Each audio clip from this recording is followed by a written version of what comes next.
Hello વિદ્યાર્થીઓ, welcome to Aryan classes. આર્યન ક્લાસીસમાં તમારા બધાનું હાર્દિક સ્વાગત છે. વિદ્યાર્થીઓ, આપણે ધોરણ 12 તત્વજ્ઞાન વિષયમાં ચેપ્ટર 3 અનુમાનના નિયમો ભણીએ છીએ. એની અંદર આપણે મનોયત્ન 3.1માં જે પ્રશ્ન નંબર 4 આપેલો છે અને એની અંદર જે 40 દાખલાઓ છે જે રૂપલક્ષી સાબિતી રચીને સિદ્ધ કરો, એ જે દાખલા છે એમાંથી આજે આપણે દાખલા નંબર 7 ઉપર જવાના છીએ. દાખલા નંબર 7ને આપણે સોલ્વ કરીશું. બીજું આ પણ દાખલો મોસ્ટ આઈએમપી છે, એટલે તમે આ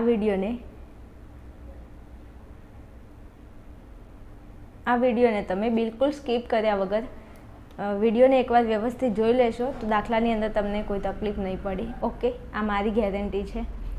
વિદ્યાર્થીઓ, તમે વિડીયોની અંદર ભણી રહ્યા છો, ચેપ્ટર ભણી રહ્યા છો. જો ચેપ્ટરની અંદર ખબર પડતી હોય તો જરા કોમેન્ટની અંદર જણાવજો કે હા, અમને ખબર પડે છે. તો મને બી થોડો ઉત્સાહ આવે અને તમારા માટે અવનવા વિડીયો અને અવનવા દાખલા જેમની અંદર તમને તકલીફ હોય તમે કોમેન્ટની અંદર જણાવજો, તો હું એ દાખલા તમને 100% અપલોડ કરી દઈશ. ચલો આગળ આજે આપણે આ દાખલો જોવાના છે. એમાં આ પરીક્ષાની અંદર પૂછાઈ ગયેલો દાખલો છે જેને આજે આપણે સોલ્વ કરવાના છીએ. ચલો હવે તમે અહીંયા થોડું ધ્યાન આપજો. જ્યારે પણ આપણે રૂપલક્ષી સાબિતી રચીને સિદ્ધ કરવાની હોય ત્યારે તમારે એક વસ્તુ હંમેશા ધ્યાન રાખવાનું કે સૌથી પહેલાં તમારે અહીંયા જે તમને ફલિત વિધાન, અહીંયા જે નિષ્પન્ન કરેલું વિધાન હોય, ફલિત વિધાન જે આપણે તારવવાનું હોય છે, એટલે એ વિધાન ઉપર તમારે ખાસ ફોકસ કરવાનું. આના આધારે આપણે અહીંયા દાખલો ગણવાનો થાય. તો હવે અહીંયા તમને કીધું છે કે કૌંસમાં એચ સમુચ્ચય પી વિકલ્પન એફ. હવે આ વિકલ્પન એફને આપણે ધ્યાનમાં લેવાની જરૂર નથી, કારણ કે વિકલ્પન પછી જે પણ તમને વિધાન આપેલું હોય ને એ તમારે અહીંથી બેઠું મૂકવાનું થાય. આગળ તમારે ખાલી આ વિધાન લાવવાનું થાય. વિકલ્પન આગળ જે વિધાન આપેલું હોય ને એ વિધાન લાવવાનું થાય અને પાછળનું વિધાન તો બેઠું એમને મૂકી દેવાનું થાય. હવે આપણે એચની જરૂર છે અને પીની જરૂર છે. કોની? એચની અને પીની જરૂર છે. તો હવે આપણે અહીંયા કંઈ પણ મથામણ કરીશું અને આપણે એચ વિધાનને નિષ્પન્ન કરીશું અને પી વિધાનને નિષ્પન્ન કરીશું. ઓકે, સૌથી પહેલાં આપણે એચ વિધાનની જરૂર છે. તો કે એચ વિધાનની જરૂર હોય તો હું ક્યાં નજર દોડાવું? તો તમે અહીંયા જુઓ, એચ વિધાન તમને કઈ જગ્યાએ દેખાય છે? કે તો કે અહીંયા ત્રીજા નંબરની અંદર મને એફ વિધાન દેખાય છે, અરે એચ વિધાન દેખાય છે. તો આ એચ વિધાન ત્રીજા નંબરે છે. તો હવે ત્રીજા નંબરે એચ વિધાન છે, તો અહીંયા એચની આગળ કારક કયું છે સર્વોપરી? તો કે શરતી કારક છે. હવે તમે અહીંયા સાઈડમાં પહેલાં લખી દો તો કે શરતી કારક હોય એવા અનુમાનના નિયમો કેટલા અને કયા? તો એક તો મારા ધ્યાનમાં આવે છે એમપીનો નિયમ, અને એમપીનું રૂપ હોય લખી દો પી શરતી ક્યુ, પી તેથી ને ક્યુ. ઓકે, એક આ નિયમ છે. પછી હવે થોડું ઉપર નજર કરો. અહીંયા વિકલ્પન કારક છે. તો વિકલ્પન કારક હોય એવા અનુમાનના નિયમ કેટલા? તો કે વિકલ્પન કારક હોય એવા અનુમાનનો નિયમ મારી ધ્યાનમાં આવે તો ડીએસનો નિયમ. અને ડીએસનું રૂપ શું થાય? તો કે પી વિકલ્પન ક્યુ નિષેધ પી તેથી ક્યુ. ઓકે, આટલું થઈ ગયું. હવે અહીંયા સમુચ્ચય છે. તો સમુચ્ચય કારક હોય એવો એક નિયમ છે જેનું નામ છે સિમ્પનો નિયમ. અહીંયા એક મિનિટ, થોડું ઊંચું કરી દો એટલે તમને વ્યવસ્થિત દેખાય. ઓકે, ચલો હવે સિમ્પનો નિયમ. તો સિમ્પનું રૂપ શું થાય? તો કે પી સમુચ્ચય ક્યુ તેથી પી અથવા તો તેથી ક્યુ, બંને રીતે તમે લખી શકો. જેની જરૂર હોય એ તમારે ઉપયોગમાં લેવાનું. ઓકે, ચલો હવે અહીંયા થોડું ધ્યાન આપજો. આપણે એચની જરૂર છે પણ અહીંયા શરતીકારક છે. હવે શરતીકારકની અંદર તમારે પી જોવે. અહીંયા પી હોય તો તમે ક્યુને નિષ્પન્ન કરી શકો. આ એચ એટલે આપણો ક્યુને તમે ત્યારે જ નિષ્પન્ન કરી શકો જ્યારે ઉપર પી વિધાન આધાર વિધાન તરીકે આપેલું હોય. તો અહીંયા એફ સમુચ્ચય જી હોય તો એચ નીચે ઉતરે. હવે એફ સમુચ્ચય જી ક્યાં છે? તો કે આ રહ્યું અહીંયા એફ સમુચ્ચય જી. ઓકે, તો કે ઓકે, હવે એફ સમુચ્ચય જી છે એની આગળ કોણ છે? તો કે ટી છે. જો ટી વિધાન અહીંયા નિષ્પન્ન કરેલું હોય તો તમે આ નિયમને લાગુ પાડી શકો. એમાં કશામાં ખબર ના પડે તો હું અહીંયા સમજાવું છું. આ દાખલો તમે કેવી રીતે સોલ્વ કરશો તો અહીંયા થોડું ધ્યાન આપજો. અહીંયા આપણને સમુચ્ચય આપેલો છે. સમુચ્ચયની અંદર અહીંયા નિષેધ ટી આપેલો છે. તો નિષેધ ટીને જો આપણે નીચે ઉતારીએ, નીચે નિષ્પન્ન કરીએ તો પછી આપણે જેની જરૂર છે એચની એ આપણને અહીંયા આપોઆપ મળી જશે. કેવી રીતે? થોડું અહીંયા ધ્યાન આપજો. જુઓ, હું ચોથા નંબરે સૌથી પહેલાં હું સિમ્પનો નિયમ લગાડું છું અને સિમ્પના નિયમની અંદર હું ક્યુ વિધાનને નિષ્પન્ન કરું છું. કયા વિધાનને? તો કે ક્યુ વિધાનને. અહીંયા ક્યુ વિધાનને નિષ્પન્ન કરું છું. તો આ આપણો સિમ્પનો નિયમ. અહીંયા તમે આ આપણો પી છે, સમુચ્ચયનું સમુચ્ચય, અને આ આપણું ક્યુ છે. તો આપણે ક્યુની અંદર નિષેધ ટી છે, તો નિષેધ ટીને હું નિષ્પન્ન કરું છું. જુઓ, હું અહીંયા લખું છું નિષેધ ટી. હવે અહીંયા નિષેધ ટી આવી ગયું છે, તો નિષેધ ટીને આપણે કયા આધાર વિધાન પરથી અહીંયા નિષ્પન્ન કર્યું છે? તો કે પહેલા નંબરના આધાર વિધાન પરથી અને સિમ્પનો નિયમ લગાડીને. તો અહીંયા તમે લખો 1 અને એનો શું કરી દઈશું અહીંયા સિમ્પ.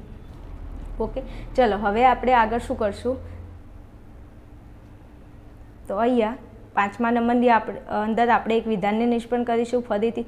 હવે જોજો અહીંયા થોડું ધ્યાન, નિષેધ ટી અહીંયા આવી ગયો, તો કે હા નિષેધ ટી અહીંયા આવી ગયો. હવે નિષેધ ટી તમને જુઓ અહીંયા આ જે ટી છે ને એ ઉપર ક્યાંક ને ક્યાંક વિધાનને અહીંયા કોઈના કોઈ નિયમની અંદર એની અંદર રૂપ લાગુ પડતું હશે. અહીંયા જુઓ આ નિષેધ ટી છે. હવે અહીંયા આપણી જોડે એક નિયમ છે ડીએસનો નિયમ. તો આપણે જો આ ડીએસનો નિયમ અને તેનું રૂપ અહીંયા આપણે લગાડીએ તો આપણે એફ સમુચય જીની જરૂર છે. આ એફ સમુચય જીની, તો એ એફ સમુચય જી આવી જશે, કારણ કે આપણે એચ વિધાન લાવવાનું છે. તો એચ વિધાન અહીંથી નિષ્પન્ન થશે, એટલે પહેલાં એની જરૂર પડશે એફ સમુચય જીની. હવે આપણે અહીંયા ડીએસનો નિયમ લગાડીશું. તો પી એટલે આપણો ટી, વિકલ્પનનું વિકલ્પન, ક્યુ એટલે આપણું એફ સમુચય જી.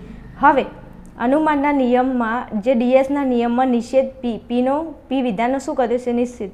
તો પી વિધાનની અંદર કયું વિધાન છે? ટી વિધાન. તો ટીનો નિષેધ અહીંયા આવે છે, તો કે હા આ ટીનો નિષેધ આવી ગયો. ઓકે, પછી હવે ટીનો નિષેધ આવી ગયો તો આપણે કયા વિધાનને નિષ્પન્ન કરીશું? ક્યુ વિધાનને. તો જુઓ અહીંયા ક્યુ વિધાન તરીકે અહીંયા કોણ આપેલું છે? તો કે એફ સમુચય જી. તો એ વિધાનને હું અહીંયા લખી શકું, તો કે એફ સમુચય જી.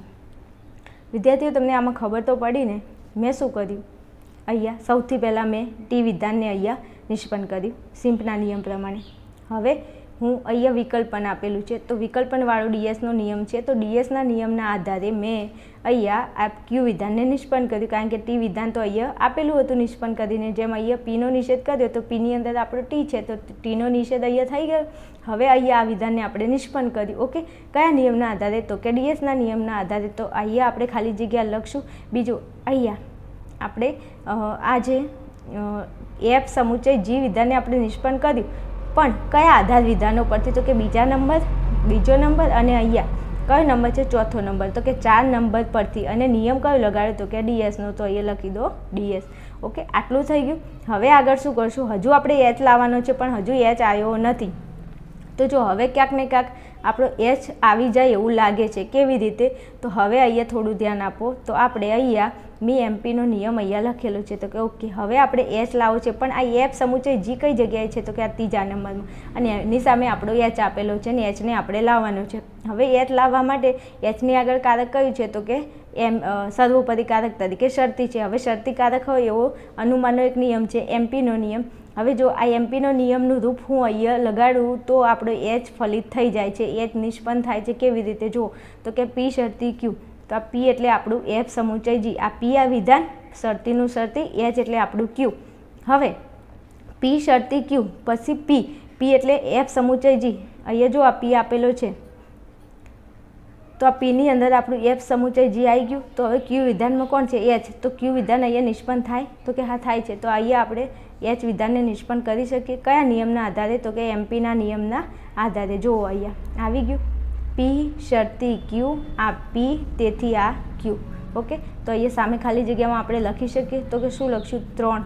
બીજું આ એચને આપણે અહીંયા નિષ્પન્ન કર્યો, પણ કયા આધાર વિધાન પરથી? તો કે ત્રીજા નંબરના, અને અહીંયા 5 નંબર છે. તો કે 5 નંબર. બીજો નિયમ કયો લગાડ્યો? તો કે એમપીનો. તો અહીંયા લખી શકો એમપી.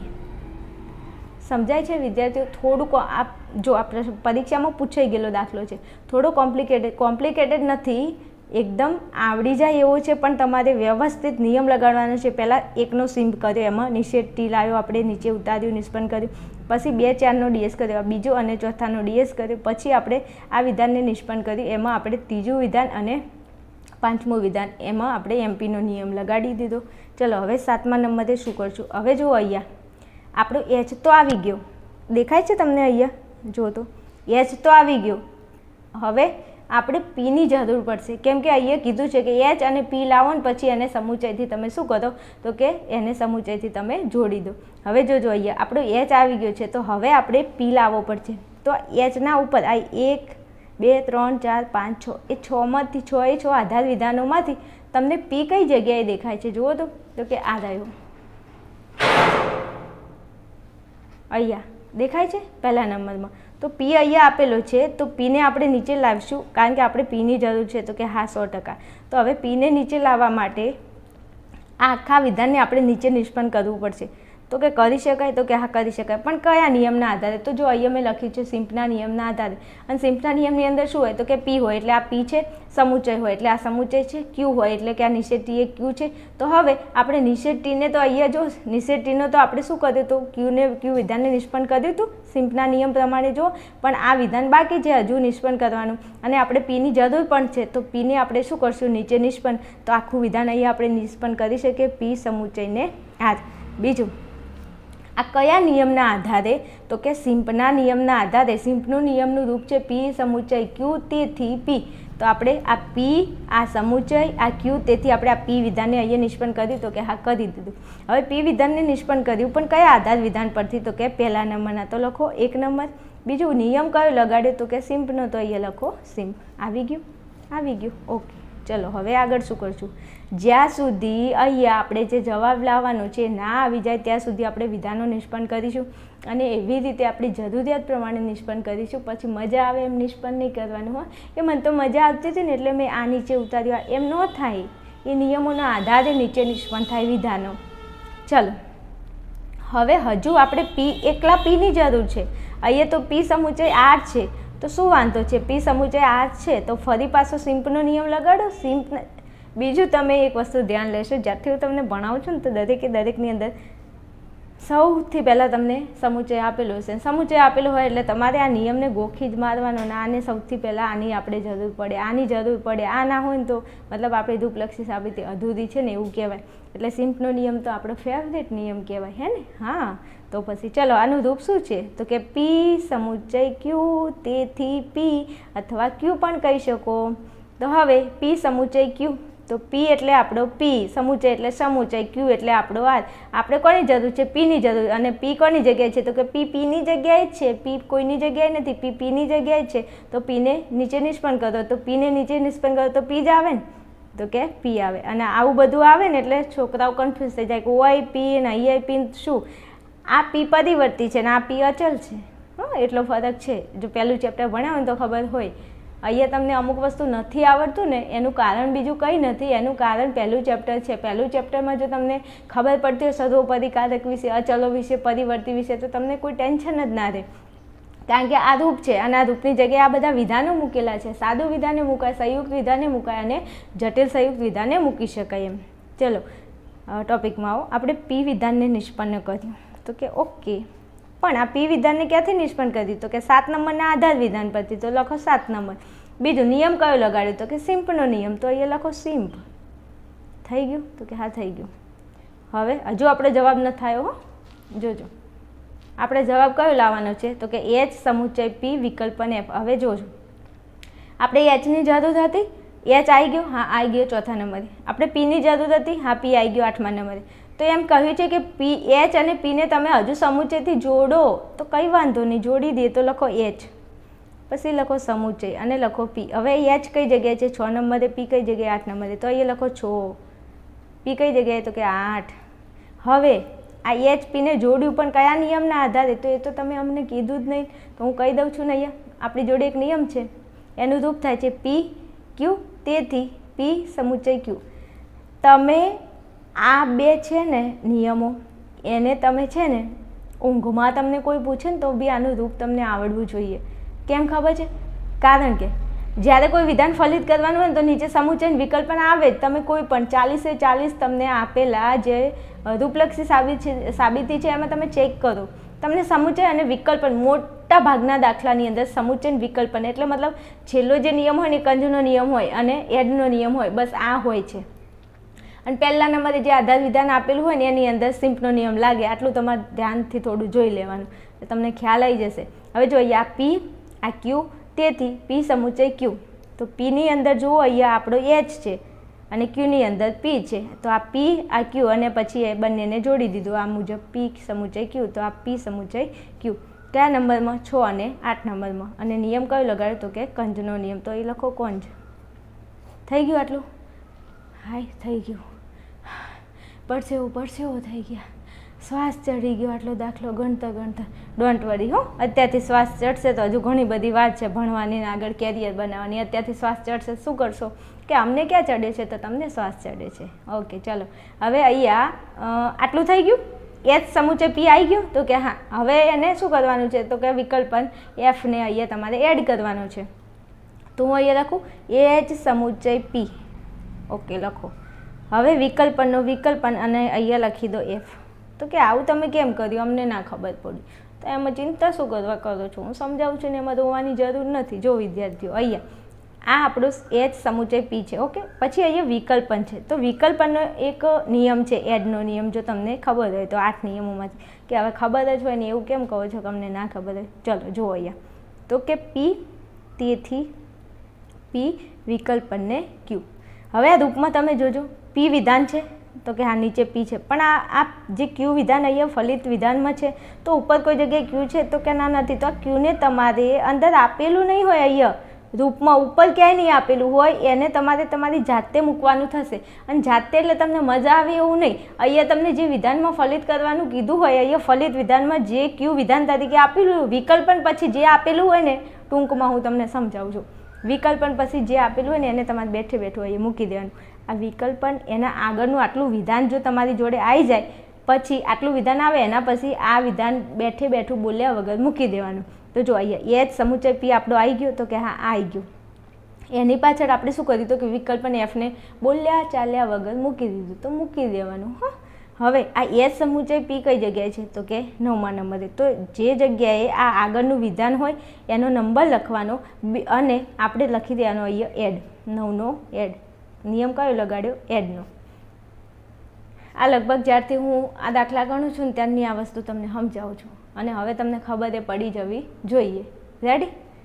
ચલો આટલે જુઓ. હવે અહીંયા એચ સમુચય પી, તો આ એચ સમુચય પી, વિકલ્પન એફ, વિકલ્પન એફ. જે અહીંયા જવાબ હતો અહીંયા જવાબ આવી ગયો તો કે હા આવી ગયો. અહીંયા હોય એ અહીંયા આવી જાય તો તમારો જવાબ સાચો, નહીં તો જવાબ ખોટો. ઓકે ચલો, એટલે બીજું એક વસ્તુ કહી દઉં. આ વસ્તુ તમને કમ્પ્લીટ આવડતું હોય, પરીક્ષાની અંદર બેઠા હોય, આ તમને દાખલા આવડતા હોય, સોલ્વ થતો હોય તો દાખલો સોલ્વ કરી નાખવાનો. જો દાખલાની અંદર ભૂલ પડી તો મહેરબાની કરીને એ દાખલો જેમ છે એમનો એમ મૂકી દેવો, કારણ કે એ દાખલો તમે ગણશો અને જો તમે એમાં અટવાઈ ગયા ને તો આખું પેપર પૂરું થઈ જશે. 3 કલાક નીકળી જશે, ખબર નહીં પડે, પેપર અધૂરું થઈ જશે. એટલે મારું માનો તો રૂપલક્ષી સાબિતી રચીને સિદ્ધ કરવાનો. એ જો દાખલો તમારે ગણવો હોય ને તો આખું પેપર પૂરું કરી એની જગ્યા છોડી દેવાની અને આખું પેપર પૂરું કરી અને પછી આ દાખલા ગણવાના. પણ જો 100 સાથે એકદમ કડાકડ આવડતા હોય ને તો શાંતિથી પહેલાં ગણી લેવાનું, કોઈ વાંધો નહીં. પણ જો અટવાઈ જાવ તો ત્યાં મૂકી દેવાનું, નહીં તો તમારો ટાઈમ ખાઈ જશે. આ દાખલા એવા છે, આમ આવડી જાય એવા છે. ઓકે ચલો, હવે આગળના આપણે પ્રશ્ન નંબર 4નો જે દાખલા નંબર 8 હશે એની અંદર આપણે મળવાનું થશે. ત્યાં સુધી તમે ચેનલની અંદર બન્યા રહેજો. બધા વિડીયો, બધા દાખલા અપલોડ કરેલા છે, તો એકવાર બધા વિડીયો દાખલા જોઈ લેજો, એટલે પરીક્ષાની અંદર તમને 100% હેલ્પફુલ થશે. ઓકે ચલો, આગળના વિડીયોમાં આપણે મળીએ.